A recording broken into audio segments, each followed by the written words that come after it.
पंजाब के राज्यपाल और महाराजा रणजीत सिंह पंजाब तकनीकी विश्वविद्यालय के कुलाधिपति गुलाब चंद कटारिया ने गुरुवार को विश्वविद्यालय के तीसरे दीक्षांत समारोह की अध्यक्षता की। इस दौरान कुल 184 डिग्रियां प्रदान की गईं, जिनमें 115 स्नातक, 56 स्नातकोत्तर और 13 पीएचडी डिग्रियां शामिल हैं।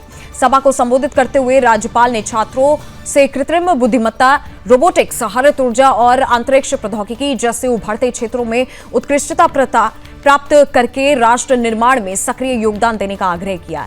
उन्होंने छात्रों को नौकरी चाहने वालों के बजाय नौकरी सृजनकर्ता बनने के लिए प्रोत्साहित किया, ताकि वे ज्ञान को वास्तविक दुनिया की चुनौतियों के लिए प्रभावी समाधानों में परिवर्तित कर सके। राज्यपाल ने इस बात पर जोर दिया कि तकनीकी शिक्षा मानव संसाधनों को मजबूत करने, औद्योगिक उत्पादकता बढ़ाने और जीवन की गुणवत्ता में सुधार लाने में महत्वपूर्ण भूमिका निभाती है, जिससे ये एक विकसित भारत के सपने को साकार करने का आधारशिला बन जाती है। उन्होंने सामाजिक जिम्मेदारी पर भी जोर दिया और युवाओं से नशा मुक्त पंजाब और अधिक समावेशी करुणामय समाज के निर्माण में योगदान देने का आह्वान किया।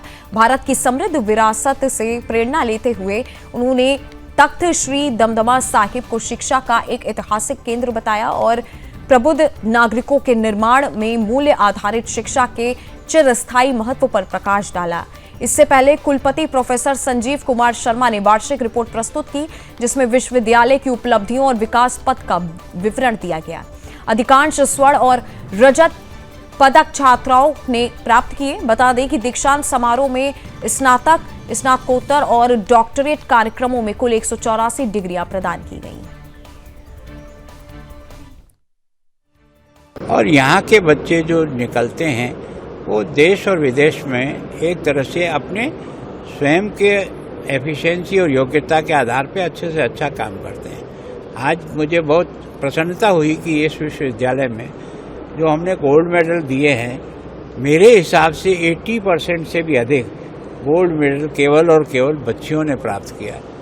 ये भारत के लिए बहुत सुखद है कि भारत इस दृष्टि से जो विचार करा था कि हम दोनों ही शक्तियाँ, बच्चे और बच्चियाँ, इस दृष्टि से बहुत ही अधिक योग्य बने, तो अब वो जो गैप रहा है उस गैप की अब पूर्ति हो रही है। और निश्चित रूप से बच्चों के इस टैलेंट का उपयोग देश के निर्माण में होगा, क्योंकि सेना में भी आज हमारी बच्ची मोर्चे पर मजबूती के साथ खड़ी है। स्पेस में भी हमारी बच्चियों ने बहुत कमाल किया है। स्पोर्ट्स की दृष्टि से देखें तो हमारी बच्चियों ने सब प्रकार के गोल्ड मेडल जीत किए।